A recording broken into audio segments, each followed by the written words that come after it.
जय गुरुदेव। अनंत कोटि ब्रह्मांड नायक सदगुरुदेव के चरणों में कोटि कोटि प्रणाम। बाबा रामदेव जी महाराज के चरणों में कोटि कोटि वंदन, कोटि कोटि प्रणाम। और सभी गुरु भक्तों को, गुरु भाइयों को हर हर महादेव, शंभो शंकर। जैसा कि आपने बहुत संयम पूर्वक आज मैंने देखे जो मोबाइल के अंदर आपके वीडियो थे, कितने भावपूर्ण। देखो, मेरा आपके करने से मेरा कहना सार्थक हो गया। ज्ञान को कहने से कोई फायदा नहीं होता, ज्ञान को करने वाला चाहिए। बहुत लोग कर, बहुत तो क्या सारों ने किया, मैं कैसा नहीं कहूँगा। किसी किसी माता को, बहनों को अशुद्धि की वजह से मुझे सुन लिया, मुझे गुरु भाई जी ने काफ़ी प्रश्न बता दी अशुद्धि की वजह। देखो, ये एक सांसारिक प्रक्रिया है, शारीरिक, तो उनमें माताओं बहनों का खुद का अवश्य नहीं है, तो इसमें कोई दोष नहीं लगता। अगर ऐसा कभी जीवन में आए तो आपको कुल देवी का प्रारूप होता है, अपनी कुल की देवी, यानी हमारे घर की अधिष्ठात्री, यानी हमारी माता, जो पूर्वजों ने, ऋषि मुनियों ने हमारे कुल में, जिसकी स्थापना से हम, जो कुल की हमारी देवी है, या जिसके कुल से हम, कुल में हमारी उत्पत्ति हुई है, वो कुल की देवी हमारी घर की अधिष्ठात्री, घर की माता, हमारी पूर्वज, तो उनमें कभी दोष नहीं लगता। और क्यों ऋषि मुनियों ने ये साध के कहा कि भाई हर इंसान को एक कुल जो होता है, उसकी कुल की देवी या देवीता जो होता है, उससे उसकी कुल की उत्पत्ति होती है। यानी हम जिस कुल में है, गोत्र में है, उस देवी की आराधना करने से हमें जीवन के सारे सुख मिलते। क्यों? पहले अनुभव कीजिए कि कुल की देवी का अर्थ है, ठीक है ना। तो मैं थोड़ा आपको बाद में बताऊंगा। आज विशेष दिवस है कि कितनी अच्छा दिन है कि आपके नवरात्र खत्म हुए और आज बाबा की दसम है, माघ सुदी दसम। बाबा के जीवन के जो पवित्र दिन है, ऐसे तो पूरा भादवा पवित्र होता है, और भादवा सुदी दूज का बाबा का जन्म हुआ, और दसम को जो माघ सुदी दसम है, इसमें बाबा की समाधि का दिवस होता है। बड़ा प्रेम से तुम्हें जो मारवाड़ में बाबा के जमा वगैरह लगाते हैं, तो उनमें एक भजन की थोड़ी कड़ी सुनाऊंगा। बाबा मेरे सामने ही है और आपके सामने है, ऐसा आपको लगना चाहिए। आज धनी थारो जमो जगावा सांभळो अरजी मारी ओ पाट बिराजो रुणे छेरा राजा। ओ आज धनी थारो जमलो जगावा सांभळो अरजी मारी ओ पाट बिराजो रणो छेरा राजा। देव बड़ा तपधारी ओ आज धनी थारो जमलो जगावा। हे पांचर किया आंगन बुलाया भोजन सात भात रा बनाया। हे जी पांचर किया आंगन बुलाया भोजन सात भात रा बनाया। आज धनी थारो रिखिया जी मावा काया मारी सुधारी ओ पाट बिराजो रणो चेरा राजा। देव बड़ा तपधारी जी आज धनी थारो जमलो जगवा। तो ये जमा के जो भजन है उनमें से आपने कड़ी सुनी। बहुत ही देखो, भावपूर्ण जो भक्ति होती है इंसान के जीवन में, वो बड़ी सार्थक होती है। आज कुछ अमृतवाणी में आपको बातें कहूंगा, इसको आपको बड़े सभी बातों को गौर करना है। देखिए, आपने गुरु धारण किया, विषय गुरु पर फिर आके अटक जाता है, जहां से शुरू हुई फिर अटक जाते हैं, क्योंकि बहुत लोगों को अनुभव हुए। और क्या कहूँ, इस बार आप सब लोग जानते हैं, ऐसे तो सबको गुरु भाई जी क्या बताएं, क्या भेजें, बाकी जिन्होंने भेज सबको पता है 80% लोगों को गुरुदेव के दर्शन हुए, दिव्य संतों के दर्शन हुए, और 50% लोग ऐसे भी जिनको अजीब गरीब अनुभव हुए, कुंडली शक्ति के अनुभव। ये कुंडली शक्ति पे प्रश्न भी अटक जाते हैं। देखो, एक बात समझ लीजिए,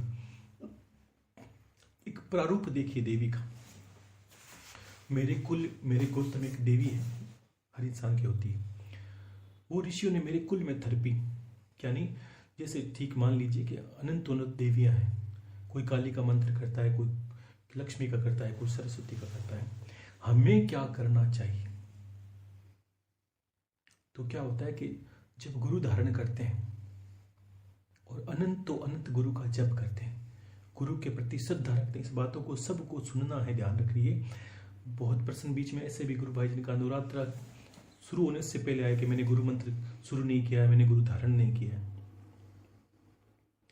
देखिए, कोई एक ऐसा व्यक्ति, कोई एक ऐसा संत जिसके या जिसको भी आप ज्ञानी मानते हैं, उसकी शरण लेने से और उसकी शरण में अपने आप को सरेंडर करने से, अपने आप को बिछा देने से कि प्रभु आप ही हो मेरे सब कुछ, आप है तो सब है, अन्यथा मेरा कुछ नहीं। ऐसा व्यक्ति जब गुरु हम धारण करते हैं, यानी हमारी श्रद्धा जहां झुक जाती है, जिसको हम मान लेते हैं और जिसके बाद हमारे कोई संशय नहीं रहता कि मेरे ज्ञान की तृप्ति जहां हो वो मेरा गुरु है, मेरे सुख की जहां से शुरुआत हो वो मेरा गुरु है, जहां से मेरे कर्मों की शुरुआत हो वो मेरा गुरु है, जो मेरे जन्म जन्म का लेखा जोखा करने वाला है वो मेरा गुरु है, जो मुझे इस जन्म के बाद भी मिलने वाला है वो मेरा गुरु है, जो इस अंधकार में, जीवन का अंत होने के बाद जिस अंधकार में इंसान खो जाता है आत्मा रूपी शरीर के अंदर, उसमें उसको चेतना को ढूंढने वाला गुरु है, वो उस अंधकार में आपको खोने नहीं देगा। ऐसे इंसान को हम क्या करते हैं, अपनी वाक पटुता से, चपलता, चातुर्यता, ये नहीं करना चाहिए, क्योंकि समय ऐसा ही खान पाने से लोग चतुरता बहुत करते हैं, बहुत होशियारी करते हैं, लेकिन उस होशियारी में खुद ही मारे जाते हैं, मिलता कुछ नहीं है, पुस्तकें उठा उठा के कुछ भी कर लेते हैं। और सत्य बात है, संत देखिए, ज्ञान उसी का है, भोलेनाथ, भोले भाले लोगों का नाथ है। और होशियार को पता है वो तो ये अपने आप ही कर लेगा, इसको सब होशियार को समझ में आता है, जो कुंडली का नाम जानते हैं, ये जानते हैं, वो जो भी 80% ज्ञान को मढ़ाया है, उनका गड़ा गड़ाया है, वो खुद ही जानते हैं कि हम ज्ञानी हैं, हमें किसी गुरु की आवश्यकता नहीं है, हम तो चलते फिरते सदगुरु हैं साहब, हमें किसी गुरु की आवश्यकता नहीं। तो वो क्या, कभी इस कुएं से एक लोटा पिएंगे, कभी उस तालाब से एक मुंह मारेंगे, ऐसा करते करते उनको मिलता कुछ नहीं, वो सिर्फ दया के पात्र बन जाते हैं, अंत में घूम फिर के वहीं खड़े रहते हैं। तो जो सीधे साधे भोले इंसान गुरु जाके धारण करते हैं। अब धारणा क्या है कि गुरु को हम धारणा करते हैं, धारण का अर्थ है कि हम ऐसे इंसान को अपने आप को सरेंडर करते थे, मान लेते हैं कि जैसे गणित पढ़ने वाले हैं, मानते हैं कि माना कि ये x है, तो आपने ये मात्र मान लिया कि ये एक मेरा ऐसा गुरु है जिसके आगे मेरी कोई दौड़ नहीं है, ये जो कहेगा वो मुझे करना है, मेरे लिए पत्थर की लकीर है। और भगवान ऐसे भक्त की परीक्षा लेने के लिए खुद ही आ जाते हैं और खुद कहेंगे कि तू ऐसा कर दे। देखते हैं इसके अंदर कितनी गुरु भक्ति है। लेकिन वो गुरु की मान बात को जुटलाते नहीं है। ऐसे परम भक्त गुरु भक्त तो के लिए ये ज्ञान है, ऐसे लोगों के लिए दिव्य ज्ञान है जो मस्तिष्क में ठहरता है। सिर्फ अपना काम साधना, तुरंत कुछ नहीं। काफी लोगों के प्रश्न उस वक्त भी गुरु भाई जी के पास आए, नवरात्र शुरू होने से एक दिन पहले, आप मान लिए वो समय नहीं होता उसको जवाब देने का, फिर भी प्रश्न आते हैं, मैंने गुरु धारण नहीं किया है, मैं क्या मंत्र कर लूँ? मैं कर लीजिए आप, मंत्र छुपा के मुझे क्या करना है, लेकिन कुछ मिलेगा ही नहीं। कोई अगर कुआं खोदोगे कुछ मिलेगा नहीं तो आप क्यों खोदोगे? वैसा ही इन लोगों के साथ हो जाता है। जो भी आपके गुरु है, हमने ऐसा कभी नहीं कहा, हमने ऐसा जरूर, मैंने क्या कहा, अब देखो मेरे ज्ञान पर मेरा अधिकार है और मुझ पे मेरे गुरु का अधिकार है। मैं अपने मेरे गुरु की संपत्ति हूं और आप मेरे साथ साथ चलते हो तो आप मेरी संपत्ति हो। जिस प्रकार एक पुत्र पर अपने पिता का पूर्ण अधिकार होता है, वैसे शिष्य पर गुरु का पूरा अधिकार होता है। वो चाहे जैसे उस पर प्रयोग करे, ऐसा आप सक्षम हो, चाहते हो कि गुरु देव मुझ पे कुछ भी प्रयोग करे, मैं संपन्न हूं, मैं सक्षम हूं, वो मुझे कुछ भी आदेश करे फिर मैं करूंगा। नवरात्र क्या, अगर उन्होंने कह दिया कि तुझे भूखे रहते अपने प्राण त्यागने, मैं त्यागने को तैयार हूं। ऐसे परम तेजस्वी लोगों के लिए गुरु शब्द मायने रखता है। बहुत बड़ा शब्द है ये। मैंने कहा ना, ब्रह्मा विष्णु महेश तीनों देवता जिसको सिरोधार्य रखते हैं, या 33 कोटि देवता जिसको सिरोधार्य रखते हैं, ऐसा गुरु तत्व की महिमा को वो ही जान सकता है, वही धारण कर सकता है जिन्होंने गुरु को पिया है और ये जान लेता है कि मेरे सुख दुख का आधार मात्र गुरुदेव है। मेरे जीवन में जो भी घट रहा है, चाहे वो सुख है चाहे वो दुख है, गुरुदेव से अनभिज्ञ नहीं है, उनको सब दिखाई देता है। आप क्या उनको तस्वीर समझते हो कि मेरे घर पर एक तस्वीर पड़ी है, वो तो बोलती नहीं और चिल्ला चिल्ला के बोलेंगे गुरुदेव सुख है, गुरुदेव दुख है। जिस प्रकार एक पुत्र की पीड़ा मां से छिपी नहीं है, उसे पता है मेरा पुत्र भूखा है, वैसे ही परम तेजस्वी शिष्यों के लिए, परम जो भावुक जो शिष्य हैं उनके लिए गुरु का ज्ञान सदा, गुरु का चित्त स्वयं उसके ऊपर टिका रहता है, नजर रहती है। आपको ये लगता होगा, अनुभव नहीं हुआ, मान लो सभी को हुआ, मेरा सभी को कहना है, लेकिन नजर वहां जाती है, एक दो को नहीं हुआ मान लीजिए, तो उस एक दो को मैं कहना चाहता हूँ, किसी को भी ऐसा अभी तक कोई आया नहीं, फिर भी मैं बताना चाहता हूँ कि मान लीजिए कि आपकी चित्त ऐसा लगे कि गुरुदेव मेरे पास नहीं है, तो नहीं होंगे। मैंने एक शुरू से एक बात ही कही, आप मानते क्यों? गुरु आपके पास है। जितनी आपकी भक्ति होगी गुरु की शक्ति उतनी पास होगी। ये मंत्र मैंने पहले ही बताया। विश्वास नहीं है गुरुदेव मुझे, आप मंदिर में बैठे हो कि नहीं, ये विश्वास पे दुनिया टिकी है। किसान भी जब खेत में हल चलाता है तो विश्वास उसे 4 महीने पहले हो जाता है कि ऊपर वाला बारिश तो करेगा ही करेगा। अगर वो हल को कंधे पर उठाए और सोचे बारिश हो तब मैं हल चलाऊं, तो मूर्ख है। जब बारिश होगी तब हल नहीं चलाया जा सकता। घर पे आग लगती है तो कुआं खोदने कौन जाता है? इसीलिए कोई जल्दी नहीं है। कभी कभी क्या होता है कि कुछ गुरु भाई या 1-2% है मान लीजिए, उनको लगता होगा गुरुदेव हमने मान लीजिए गुरु मंत्र पूरे नहीं किए, गुरुदेवी की साधना करने, तो जल्दबाजी ना करिए। गुरु से बड़ी तो वो शक्ति ही नहीं है, चाहे आपके कुल की देवी ही क्यों ना हो। अगर आप कहने में चलोगे वो आपको अनुभव कराएगी कि हाँ वो भी गुरु के अधीन है, क्योंकि नियम देवता कभी नहीं तोड़ते। आदेश मैं उनको थोड़ी देता हूँ, हे माँ मैं प्रार्थना करता हूँ, लेकिन मेरी प्रार्थना से आपकी प्रार्थना जुड़ी है, ध्यान रखना। ठीक वैसे ही कि आपके घर के अंदर लाइट आ रही है, लेकिन ये लाइट कहीं से जुड़ी है। अगर वहां से काट दिया जाए तो घर में आप चाहे कितनी ही बल्ब लगा लीजिए, वहां लाइट नहीं आएगी। तो अपने आप को जोड़िए, तोड़िए मत। नित्य गुरु का चिंतन, नित्य गुरु ज्ञान, वही जहां नाम ही गुरु से ज्ञान शुरू होता है, और वहां समर्पण नहीं होगा तो ज्ञान नहीं ठहरेगा।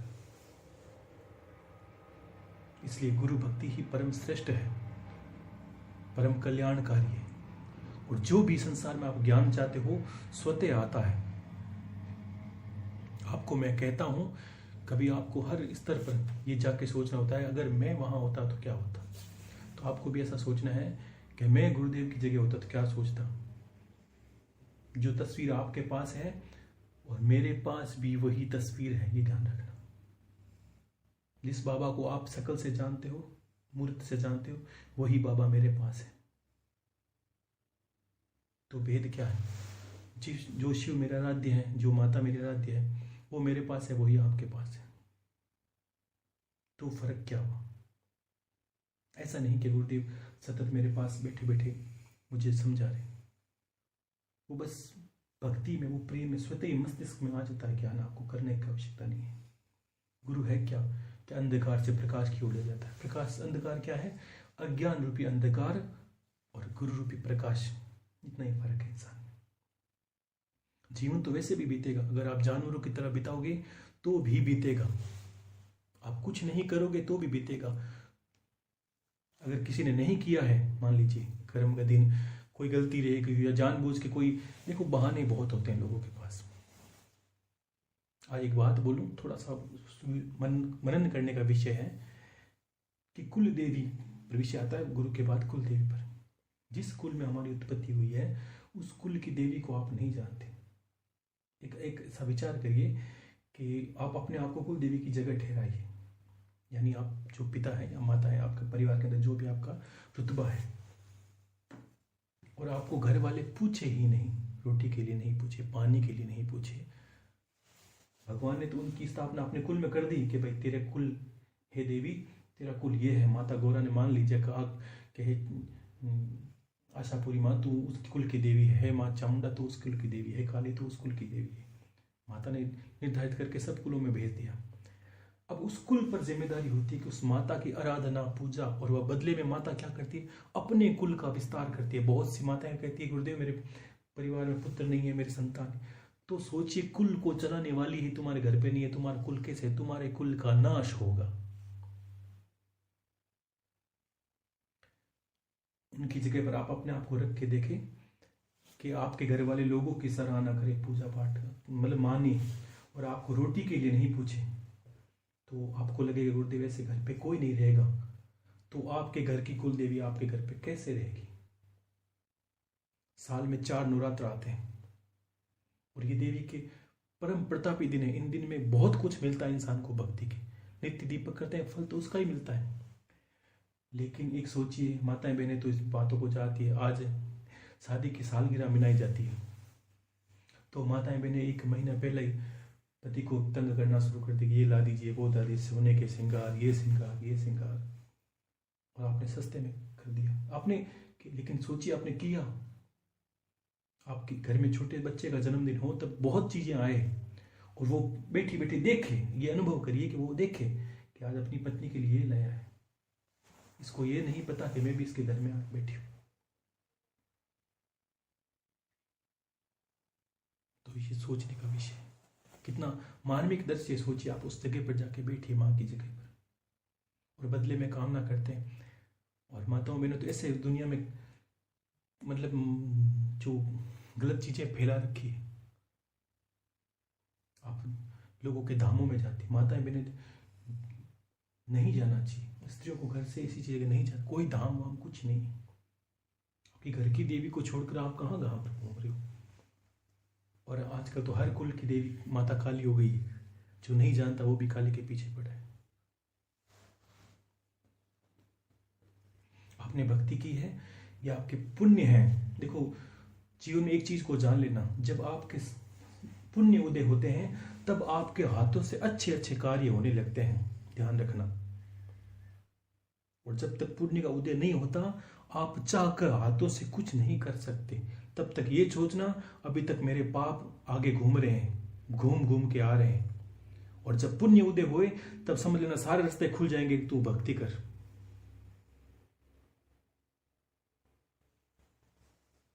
और तब तक ये मत जानना कि मुझसे भक्ति नहीं हो रही, आपके 100 बहाने मिलेंगे। इसका ये समझ लेना, गुरु के कहने की आवश्यकता नहीं है कि मेरे पाप अभी तक मेरे आगे घूम रहे हैं, उनका मुझे भुगतान करना पहले।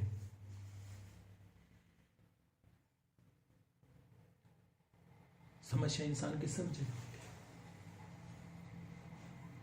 लेकिन समझे नहीं, दुनिया ऐसी विचित्र हो गई, समझी नहीं है। और पता नहीं कुछ वर्षों में ऐसा ज्ञान को लोगों के सामने तोड़ मरोड़ के परोसा जा रहा है, कुछ समझ में नहीं आता। और बहुत से देखो माताएं बहनों ने बहुत किया, मैंने इतने देखे वीडियो आज तो बहुत ज़्यादा आराम से सबके। और मैं सबको अंतर से आशीर्वाद देता हूँ, आपकी कुल देवी के साथ मेरा आशीर्वाद आपके साथ ही है कि जो मैंने जब तब किया है उसका पुण्य भी आपको मिले, और आपने जो त्रुटि की है उसका पाप मैं भोगूं, ये मेरा आशीर्वाद है आपके। जो आपने कोई गलती कर दी है उसका दोष है, हे देवी जो भी जिस भी कुल की आप देवी हो वो भुगतान मुझे करवाइए, और जो मेरे पुण्य संचित हैं उनसे आपका भला हो, ताकि आप आगे जीवन में ऐसी गलती कभी नहीं करें। हुई नहीं किसी से, फिर भी लगता है किसी को, तो मेरा आशीर्वाद उनके साथ है। लेकिन वो माता है, नाराज नहीं होती किसी बात से, उसको पता है जैसा किया मेरे लिए किया तो है। और आप धीरे धीरे सब सीख जाएंगे। 1 वर्ष हुआ नहीं, उससे पहले आप कितनी प्रसन्नता की बात है, मैंने हम लोग की वीडियो देखी आज, कितनी आप सोचिए कि आप कितनी चीजें सीख गए हो। क्यों कि आप में आपकी श्रद्धा है, गुरु के अंदर आपका समर्पण है, आप करने लगे हो हाथों से। जब, और एक मैंने बार बार कहा, हाथों से करने से बहुत महत्व। 100 रुपए किसी को करवाने से नहीं, जब तक आप खुद हाथों से करोगे। हाथों का अर्थ ही आप हाथों से खुद करिए, जितना हो सके खुद करिए, चाहे 2 रुपए हो चाहे 100 रुपए हो, खुद करें और अनुभव करें। कुछ वीडियो में भाई माताएं बहनें और अच्छे अच्छे बुजुर्ग इंसान भी बच्चों को खाना खिला रहे हैं। तो इतना सुंदर दृश्य है वो, आज मेरा मन प्रसन्न हो गया इतना कि आप सोचिए कि आप खुद को, अगर मुझे यहाँ अनुभव ऐसा होता है तो आपको कैसा अनुभव होगा, ये सोचिए आप कि मेरी माता के निमित्त आज भी दिन है, आज मैं इनको भोजन खिला रहा हूँ। तो आपको देखेगी, आपके घर पे इतनी प्रसन्नता होगी। आप सोचिए आपके घर पे अंदर सामान्य इंसान नहीं, वो देवतुल्य इंसान हो, मतलब घर हो जाएगा आपका। ये आपके पुण्य हर कोई नहीं कर सकता ऐसा चाह के कि मैं कर दूं। क्यों? कि जो सत्य है वो उस पे मैंने आपको लगाया है, इस पे चले आप। आपको प्रश्न नहीं करना, मैं स्वतः उत्तर दे दूंगा। मुझे पता है कि आपको क्या करवाना है, आपसे कहाँ आपकी पात्रता कितनी है, मैं अपना आप देख लूंगा। बस आपको करते जाना है और अंधे बन जाना है। गुरुदेव बस आपने कहा मैं कर दूंगा, मैं आप करिए। आप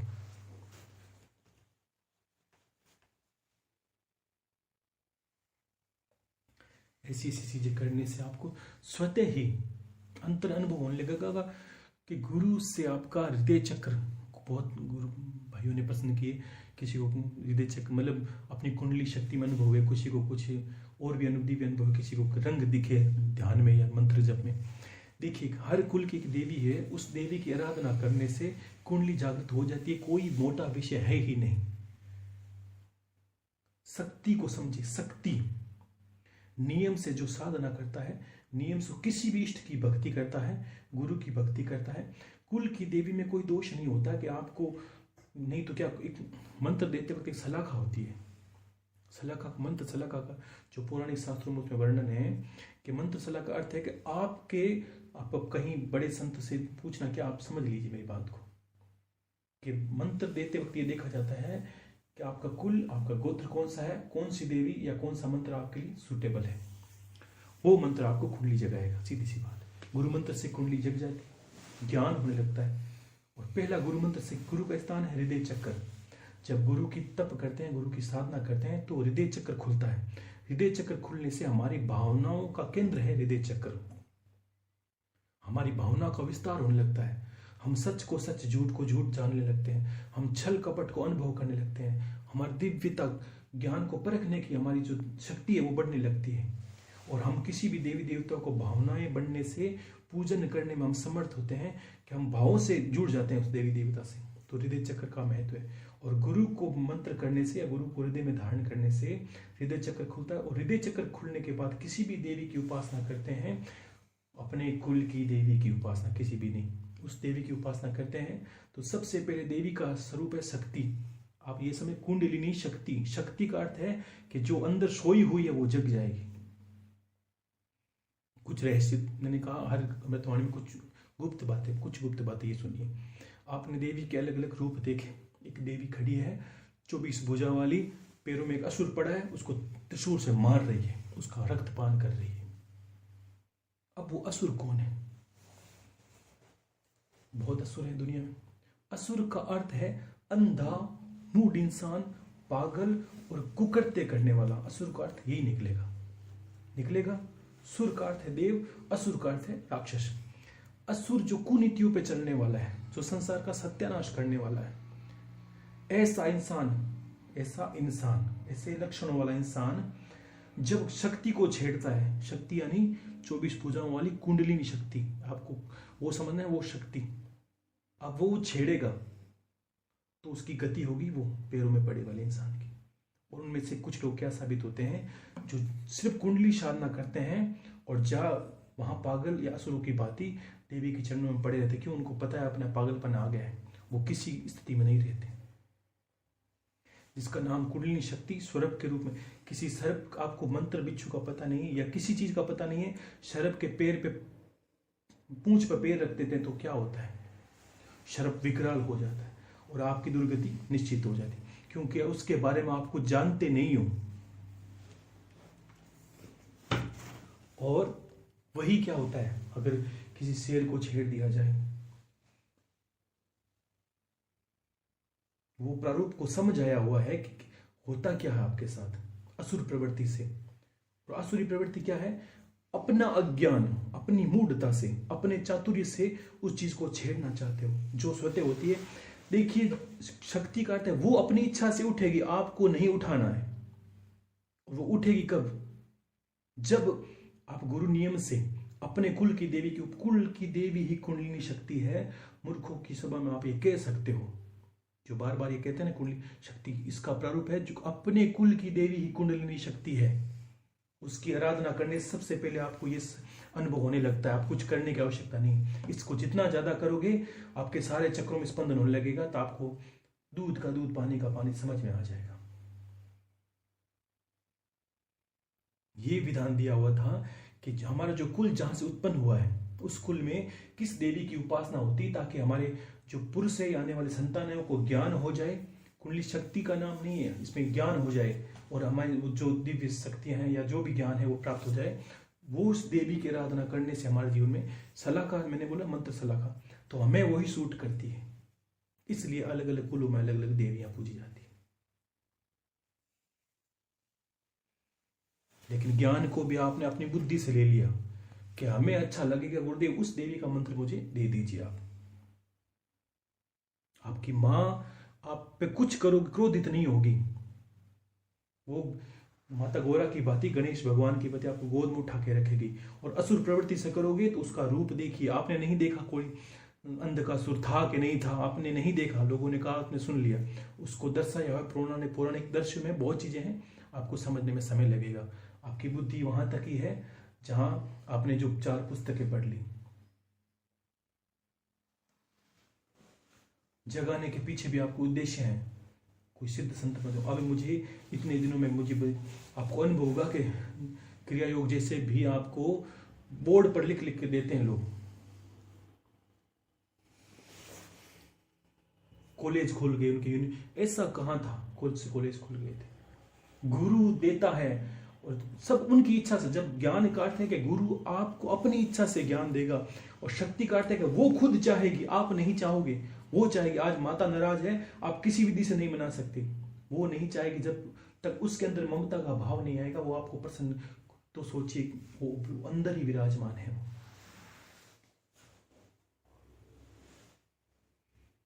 उसको करने से आपको सब प्राप्त हो जाएगा। वही काली अंत में आज आपको यही पता लगेगा। अभी तक लोगों को कुछ से हो जाते हैं कि वो अलग है, मैं उसको पूजता हूँ, वो सब एक ही है। आप अपने फोटो देखिए, शादी के अलग ड्रेस है, आप छोटे थे तब अलग थे, अब बूढ़े होंगे तब अलग होंगे। ये ज्ञान तो बहुत समय लगेगा आपको समझते, लेकिन पहले बाहर वाला ज्ञान समझे, ये ज्ञान है। इससे भी आप सब कुछ प्राप्त कर सकते हो। आपको छोटे छोटे झटके लगने, अलग अलग रंग दिखने, अलग अलग चक्रों के रंग हैं। आपको प्रारंभ में क्या होता है, किसी को अंधकार दिखता है। क्यों अंधकार दिखता है? क्योंकि अभी तक हम अज्ञान के अंधकार में हैं। तब धीरे धीरे हमारा प्रकाश स्फुटित होने लगता है। क्यों? कि देखिए कुंडली जगती है, कुछ कुछ बातें जीवन में काम आएगी। कुंडली जगेगी तब आपको अंदर से या आंखें बंद करने से भी दृश्य दिखेंगे। कुंडली में होते हैं 7 चक्र, 7 चक्रों के 7 रंग। बाहर की दृष्टि को देखने के लिए भी 7 रंग चाहिए। सूर्य 7 रंग प्रकाशित करता है और 7 रंगों से हमारा आंखों का बिंब बनता है। मैं विज्ञान नहीं पढ़ा, लेकिन आप समझ गए होंगे कि 7 रंगों से हमारा बिंब बनता है, उससे हमें बाहर वाले दृश्य भाषित होते हैं। आप पढ़े लिखे हो, समझ गए होंगे, वो भाषित होता है। और अंदर को देखने के लिए भी ये 7 चक्र जब जागृत होते हैं तब इनका रंग से स्फुटित होता है। उसके बाद आप उसी संसार को देखने लगते हो जो अंदर के दृश्यों का है, या जो गूढ़ है, जो गुप्त है, जो गुप्त शक्तियां हैं। ऐसे नहीं कि किसी ने आपके सर पे हाथ रख दिया, आपके शरीर में कंपन हुआ, साहब जग गई कुंडली, चलिए आप दूसरा आइए, आपके पैसे ले लिए, आप चले, आप आगे चले आप। क्योंकि दुनिया ने आपके कमजोर नस को पकड़ लिया है, वो जान चुकी है कि आपको क्या चाहिए। ऐसा ना करें आप, भक्ति में मस्त रहें। आपको नहीं आवश्यकता कब जगेगी, जग जाएगी। आप माता को याद करें, वही है, वो स्वतः जगा देगी। उसको पता है मुझे कहां से क्या करना है तेरे। और बाहर से करोगे, उस असुर को देख लो, वो प्रारूप कहीं दूजा नहीं है। उसका अर्थ यही है कि जो अंधी प्रवृत्ति वाला असुर होता, या जो कूटनीति वाला होता है, जो जानता कुछ नहीं है, उसको छेड़ेगा तो उसकी गति देख लीजिए आप। बड़े बड़े संत भी मैंने देखे हैं जो कुंडली में फंस जाते हैं और फिर बोलेंगे कि गुरुदेव मेरे ये पीछे महाराज मेरे कमर में दर्द हो रहा है, कुछ चक्कर में ऊर्जा फंस गई है, क्योंकि जानते इसी का अर्थ है वो असुर की बात है। अब वो मारा जा रहा है उसकी वजह से, छेड़ तो लिया उसको, अब उसको समझ में नहीं आ रहा है। आप माता से प्रेम करें और इस कुंडली को भूल जाएं, अब स्वतः जग जाएगी और वास्तव में स्वतः जग जाएगी। और आप अनुभव करेंगे कि वो स्वतः जागृत कर देगी और स्वतः ही आपको दिव्य अनुभव होने लगे। इसमें आपको कहीं जाने की आवश्यकता नहीं है। अब भक्ति से सब संभव है, ऐसा कुछ नहीं जो भक्ति से संभव नहीं है और कर्म से संभव नहीं है। और एक दो प्रश्न तो नहीं लूंगा मैं आज किसी के, फिर भी एक दो प्रश्न है। किसी गुरु भाई जी ने कहा कि नादानी भरे, कि किसी ने कहा गुरुदेव आपने गुरु गीता में वो जो गीता है उसमें तो भगवान कृष्ण अर्जुन को कर्म का ज्ञान दिया कि कर्म किस प्रकार करना चाहिए, निष्काम कर्म भी हो। और अष्टावक्र गीता है उसमें ये कहा गया है कि कर्म में मत ना है। देखिए एक बात समझ लीजिए, दोनों ग्रंथ सही है। क्या है कि समंदर के बाहर खड़े खड़े उस समंदर की गहराई को ये सोचेंगे कि समुद्र 70 फुट गहरा है कि 80 फुट गहरा है कि 100 फुट, उसमें कूदोगे नहीं तब तक समझ में नहीं आएगा। कूदने का अर्थ है कर्म करना। अर्जुन अपनी जगह सही था, अर्जुन से बड़े बड़े ज्ञानी भी वहां विराजमान थे, लेकिन अर्जुन पात्री था। उसे पता था कि मेरे अंदर ही, भगवान को पता इसके अंदर ही ज्ञान ठहर सकता है, तो अर्जुन जैसा पहले बनोगे तब ये पता चलेगा। और राजा जनक जिसको बोलते हैं विदही, बहुत बड़े ज्ञानी जो 2400 घंटों ज्ञानियों की सभा में रहे थे, दान पुण्य धर्म से उन्होंने कभी जीवन को पीछे नहीं छोड़ा और जीवन का अंतिम ज्ञान जानने के लिए अष्टावक्र जी पास गए थे। आपने शुरुआत ही कहाँ की? समंदर के बाहर खड़े खड़े पत्थर फेंकते रहेंगे, समुद्र कितना गहरा है। आपको 84 लाख योनियां पार करनी पड़ेगी, तब आपको पहले तो पता चलेगा समुद्र का पानी कैसा होता है। ऐसे लोगों से कहूंगा प्रश्न ना करें। क्यों? कि आप समझिए, जो नियम से चलता है उसी को समझ में आता है। कुनीति से चलोगे, आज भी आता है, आप गुरु से मंत्र लीजिए, गुरु मंत्र करिए और स्वतः अनुभव हो जाए। गुरु में श्रद्धा रखिए। मैं ये नहीं कहता कि आप यहीं से मानिए या गुरुदेव को धारण कीजिए। गुरु तत्व आप जो भी जिस गुरु को मानते, लेकिन एक जगह आपका सर टका होना चाहिए। उसके प्रति श्रद्धा रखोगे तब आपको मिल जाएगा। नहीं श्रद्धा रखोगे तो फिर भी मैंने कहा ना, आपको भटकन तैयार है। आप मुझे सारी पुस्तकें पढ़िए, 5 साल बाद टकट जाइए, आप अंधे के अंधे रहेंगे। ठीक है, ऐसा कुछ ना करें, आपको स्वतः ही ज्ञान हो जाएगा। आपकी पात्रता बढ़ेगी, वैसे वैसे ईश्वर को पता है, माँ को पता है कि आपके अंदर कौन सा चक्र में जागृति करनी है, गुरु को पता है आपके लिए क्या उचित है। छोटा बच्चा होता है, उसको कभी ये नहीं पता होता है कि मुझे क्या खाना, वो तो चूल्हे में भी हाथ डाल देगा, अग्नि को नहीं देखेगा। लेकिन माँ को पता है इसका हाथ जल जाएगा, रुक। तो आप वैसे बन के रहोगे तो गुरु कृपा पात्र बनोगे, और वैसे रहोगे तो माँ की कृपा के पात्र बनोगे। और नहीं तो आप नारियल उठा के जगह जगह धामों में घूमते रहिए, आपका कल्याण निश्चित ही है। तो ऐसा कभी नहीं करें, ठीक है। और सभी को मेरा बहुत बड़ा साधुवाद है, सभी को आशीर्वाद है। और सही बताऊं, आपने बहुत प्रसन्न किया आज मुझे नहीं लगा था कि इतने लोग कर पाएंगे चीज़ें, और कुछ एक ने किए, लेकिन आपके दोष मुक्त हो। माँ की कृपा को समझिए, माँ आपकी माँ है और आपकी माँ आपसे नाराज नहीं हो सकती, ये विश्वास रखना है। लेकिन माँ को फिर क्षमा कर मांग के करने के, माँ मैं पूरी कोशिश करूंगी कि आपके लिए जितना हो अच्छा करूंगी, और बाकी आप माँ पे छोड़े। आप कुछ नहीं मांगा उससे जाता है जो कहीं दूर बैठा हो, जो आपके सामने बैठी है, जो 2400 घंटे आप पे नजर रख रही है। जैसे माँ की आंखों से बच्चा ओझल नहीं हो सकता, माँ इतनी कभी लापरवाह नहीं हो सकती। लेकिन आज पहली बार जीवन में अनुभव किया होगा कि हाँ गुरुदेव, मैंने आज मुझे इतना खुश है कि मैंने माँ के लिए कुछ किया है। कोई पहली बार बच्चा माँ के लिए कुछ ले जाता तो उसको से खुशी मिलती है, आज माँ के लिए कुछ ले जा रहा हूँ। ये बहुत ही प्रसन्नता का विषय है। क्यों? माँ से सदा लेते ही लेते, दिया क्या। तो ये अनुभव करना है। क्यों? कि वो जब घर पे रहेगी तो आपको अपने बच्चों की चिंता करने की जरूरत नहीं है। वो पीढ़ियों को संभाल लेगी कि मेरी पीढ़ी में ऐसा मुझे बच्चा चाहिए, मेरी पीढ़ी में मुझे ऐसा ज्ञानी चाहिए, मेरी पीढ़ी में मुझे ऐसी बहू चाहिए। उसको चिंता है। घर का बुजुर्ग होगा तो बच्चे चिंता क्यों करेंगे? सारे दुखों सुखों का करेंगे अलग से। गुरुदेव मेरे तो कष्ट नहीं है, तो आपने किए नहीं, कर्म करिए आप।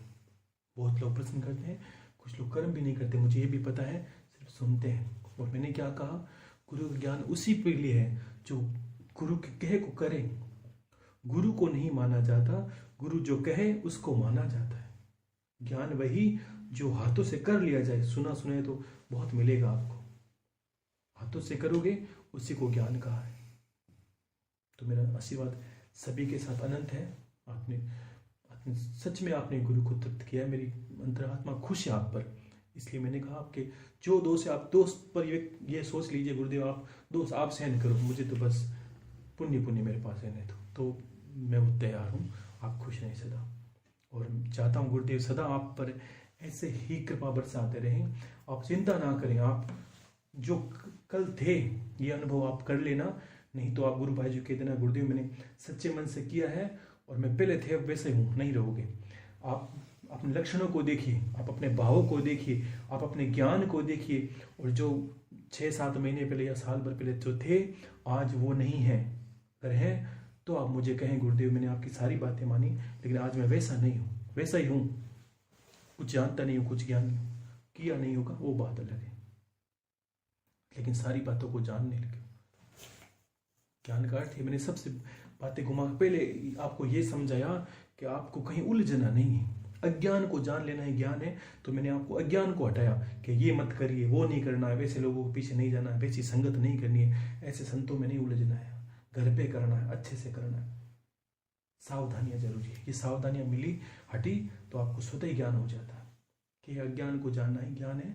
तो आप अज्ञान को जान गए हो, हाथों से कर्मों को जान गए हो कि कर्म किस प्रकार करना चाहिए,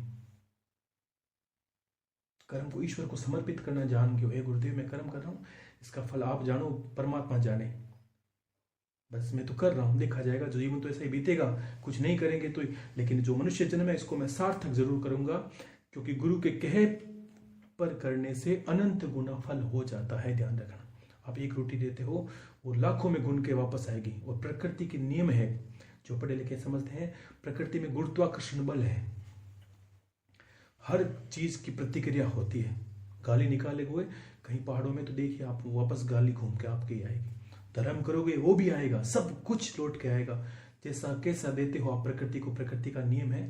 पढ़े लिखे इस बात को जो जल्दी समझ जाते हैं, दुखी है वो समझ जाते हैं कि हमने आज तक संसार को दिया क्या है, सुखी है वही समझ जाते हैं हमने संसार को दिया क्या है। बोए आप पेड़ बबूल का तो आम कहाँ से होए। अब आम की खेती करनी शुरू की है तो अपने घर को तैयार कर लीजिए, आम ही आम होने वाले हैं। अपने गुरु पर श्रद्धा और विश्वास रखें, गुरु कहे सो करना है, इतना ध्यान रखना। तो सभी को अनंत आशीर्वाद है। और बहुत से प्रश्न पिछली बार नवरात्र से पहले रह गए थे, कुछ तंत्र के बारे में पूछ रहे हैं, मंत्र के बारे में, मैं वो भी आपको बातें बताऊंगा, लेकिन अब जैसे समय मिलता है मैं आपको फिर बताऊंगा। तो आज के लिए आपको सभी को आशीर्वाद और साधुवाद, सदा खुश रहें, बाबा की भक्ति करें। और मेरा ऐसा पूर्ण आशीर्वाद है आपको कि आपको सब वो मिले घर बैठे बैठे, सब चीज़ें वो जाने में कुछ नहीं रखूँगा, जो मत बताया है अनुभव का सबको बताऊँगा, दोनों तरीके से आपका संशय सारा मेट दूंगा कि ये क्या है वो क्या है। खुश रहिए आप सदा। हर हर महादेव, शंभो शंकर, शंभो शंकर।